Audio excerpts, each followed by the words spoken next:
विरोधी पक्षांच्या खासदारांना एकामागून एक निलंबित करण्यात येत आहे.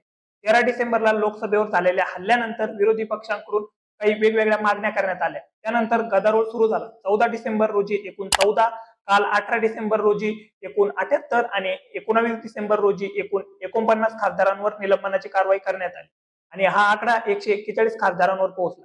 इतिहासात सर्वात जास्त संख्येने एखाद्या सेशनमध्ये निलंबनाची कारवाई होण्याची ही पहिलीच वेळ आहे. महाराष्ट्रातून सुप्रिया सुळे, अमोल कोल्हे अशा नेत्यांची देखील नावं यामध्ये येत आहेत. इतक्या मोठ्या प्रमाणावर खासदारांचं निलंबन का करण्यात आलंय? विरोधकांच्या नेमक्या मागण्या काय आहेत आणि मोदी सरकारचं यावर काय म्हणणं आहे? सोबतच मोदी सरकार घाबरलंय का? पाहूया या 5 महत्वाच्या प्रश्नांची उत्तर. सगळ्यात पहिला प्रश्न की किती जणांवर कारवाई करण्यात आली? तर दिनांक 14 डिसेंबर म्हणजेच गुरुवारी लोकसभेच्या 13 आणि राज्यसभेतल्या एका खासदारांवर निलंबनाची कारवाई करण्यात आली. त्यानंतर लोकसभेच्या 13 खासदारांमध्ये काँग्रेसचा 1 आणि 9 माकपचे, 2 द्रमुकचे आणि 1 सीपीआयचा होता. त्यानंतर राज्यसभेत डेरेक ओबेरॉय यांचं सुद्धा निलंबन करण्यात आलं. त्यानंतर दिनांक 18 डिसेंबरला सोमवारी इतिहासात पहिल्यांदा एकाच दिवशी सर्वाधिक जास्त संख्येचे खासदार निलंबन झालं. या दिवशी 92 खासदारांवर निलंबनाची कारवाई करण्यात आली. यामध्ये राज्यसभेच्या 45 तर लोकसभेच्या 33 खासदारांचा समावेश होता. राज्यसभेचे निलंबित करण्यात आलेल्या 45 खासदारांपैकी 34 खासदारांना संपूर्ण अधिवेशन काळासाठी निलंबित करण्यात आलं. तर उर्वरित 11 खासदारांच्या सदस्यत्वाचा निर्णय हा विशेष अधिकार समितीकडे सोपवण्यात आला. दुसरीकडे लोकसभेतल्या 33 निलंबित खासदारांपैकी आदिर रंजन चौधरी यांच्यासह काँग्रेसच्या 11 आणि तृणमूलचे 9 आणि द्रमुकचे 9 अशा इतर 4 पक्षांच्या खासदारांचा समावेश आहे. या 33 पैकी 30 खासदारांना संपूर्ण अधिवेशन काळात निलंबित करण्यात आलं. तर उर्वरित 3 खासदारांच्या सदस्यत्वाचा निर्णय हा विशेष अधिकार समिती घेणार आहे. या 3 खासदारांवर पोडियम चढण्याचा आरोप असल्याने त्यांच्या सदस्यत्वाचा निर्णय हा विशेष अधिकार समितीकडे सोपवण्यात आला. त्यानंतर काल दिनांक म्हणजेच 19 डिसेंबर रोजी लोकसभेतील 49 खासदारांवर निलंबनाची कारवाई करण्यात आली. त्यानंतर सुप्रिया सुळे, अमोल कोल्हे, शशी थरूर, मनीष तिवारी अशा खासदारांचा समावेश आहे. आज दिनांक 20 डिसेंबर पर्यंत एकूण 141 खासदारांवर निलंबनाची कारवाई करण्यात आली. एखाद्या दिवशी इतक्या मोठ्या प्रमाणावर निलंबनाची कारवाई या दोन्ही गोष्टी या पहिल्यांदाच भारताच्या इतिहासात घडलेल्या आहेत. आता यातला दुसरा प्रश्न, ही कारवाई नेमकी का करण्यात आली? तर सभागृहात गदारोळ केल्याप्रकरणी ही कारवाई करण्यात आल्याचं राज्यसभेचे सभापती आणि लोकसभेचे अध्यक्ष यांनी स्पष्ट केलं. पण हा गदारोळ नेमका का चालू झाला? तर याची सुरुवात झाली संसदेवर झालेल्या हल्ल्यानंतर. 2 तरुणांनी संसदेची सुरक्षा व्यवस्था भेदली आणि संसदेत प्रवेश केला होता. त्यानंतर विरोधी पक्षाने प्रमुख 2 मागण्यांसाठी सभागृहात आपली मागणी लावून धरली. काँग्रेसचे अध्यक्ष मल्लिकार्जुन खरगे यांनी विरोधी पक्षाच्या नेमक्या मागण्या काय आहेत हे स्पष्ट केलं. तर विरोधी पक्षाची पहिली मागणी आहे ती म्हणजे देशाच्या गृहमंत्र्यांनी संसदेतील दोन्ही सभागृहात सुरक्षित झालेल्या हलगर्जीपणाबाबत निवेदन देऊन स्पष्टीकरण द्यावं आणि दुसरी मागणी म्हणजे याच विषयावरून संसदेच्या दोन्ही सभागृहामध्ये चर्चा व्हावी.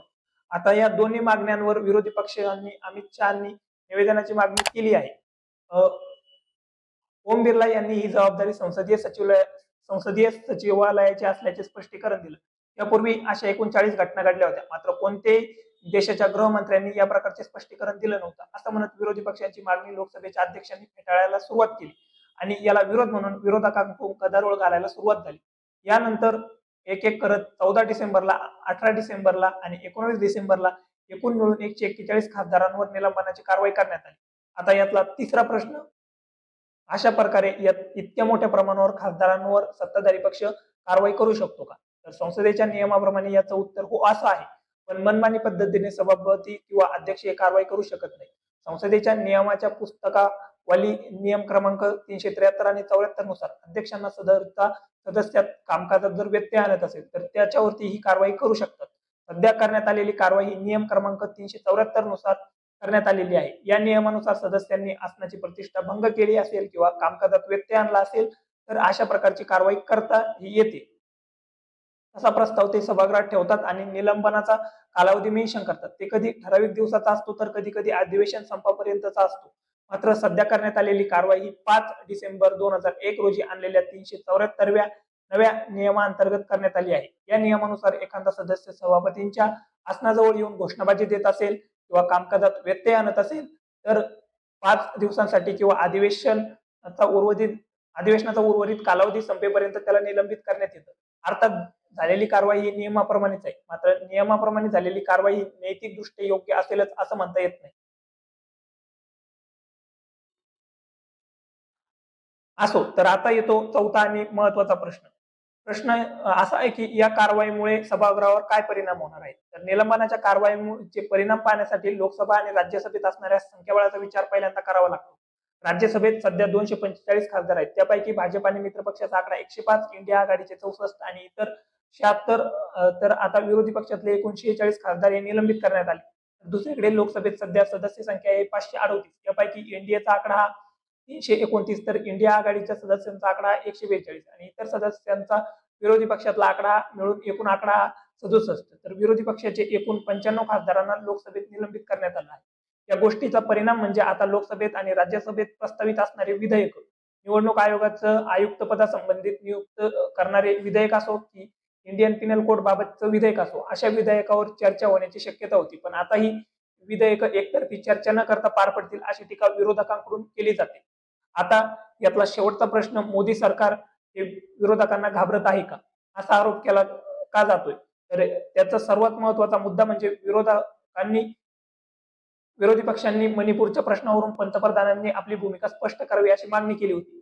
पण सत्ताधारी पक्षांना ही मागणी फेटाळून लावली. त्यानंतर विरोधी पक्षाकडून अविश्वासाचा प्रस्ताव आणला गेला आणि या कारणाने मणिपूर प्रश्नावरून आपली भूमिकाही पंतप्रधानांना मांडावी लागली होती. सध्या लोकसभेत झालेल्या घुसखोरीवर काँग्रेससह विरोधी पक्ष हे भाजपला अडचणीत आणण्याच्या तयारीत आहे. या देशाची संसद ही जर सुरक्षित नसेल तर देशाची एकूण सुरक्षा व्यवस्थेवरती प्रश्नचिन्ह निर्माण होऊ शकतं. हा धागा पकडून गृहमंत्री अमित शहा यांना लक्ष करण्यात येते. विशेषतः भाजपकडून राष्ट्रवाद आणि संरक्षणाचा विषय हा प्रचाराचा मुद्दा केला जात असताना भाजपला अडचणीत पकडण्याचा प्रयत्न विरोधी पक्ष करताना दिसतोय. लोकसभा अध्यक्ष मात्र ही जबाबदारी संसद सचिवालयाची असल्याचं स्पष्ट करतात. जर का गृहमंत्री अमित शहाना संसदेच्या सुरक्षेवरून निवेदन द्यावं लागलं तर एका प्रकारे त्यांची जबाबदारी स्पष्ट करता येईल आणि त्यावरून अमित शहाच्या एकूण कार्यपद्धतीवर आणि क्षमतेवर प्रश्न हे निर्माण करणं सोपं जाऊ शकतं. आणि अमित शहा यांनीच निवेदन का द्यावं असा जोर विरोधी पक्षांनी केलेला दिसतोय. मोठ्या प्रमाणावर झालेल्या निलंबनाच्या कारवाईमुळे मोदी सरकार घाबरले असा आरोप देखील होतोय. तर आता शेवटी इतिहासात अशा प्रकारची कारवाई यापूर्वी झाली होती का? अशा प्रकारचं निलंबन झालं होतं का? तर इतक्या मोठ्या प्रमाणावर नसली तरी 1989 साली राजीव गांधींच्या कार्यकाळात इंदिरा गांधींच्या हत्येबाबत नेमलेल्या ठक्कर कमिशनचा अहवाल हा संसदेमध्ये मांडला गेल्यानंतर त्यावरती गोंधळ झाला होता. तेव्हा तब्बल 63 खासदारांचं निलंबन झालं होतं. मात्र हे निलंबन दुसऱ्या दिवशी मागे देखील घेण्यात आलं होतं. दुसरीकडे 2019 मध्ये लोकसभा अध्यक्ष सुमित्रा महाजन यांनी देखील 2 दिवसात 45 खासदारांवर निलंबनाची कारवाई केली होती. त्यामुळे तुम्हाला काय वाटतं, हे चूक आहे की बरोबर? मोदी सरकार खरंच विरोधकांना घाबरलेत का? तुमचं मत आणि कमेंटमध्ये नक्की सांगा आणि अशाच माहितीपूर्ण व्हिडिओसाठी डीसी मराठी या युट्यूब चॅनलला सबस्क्राईब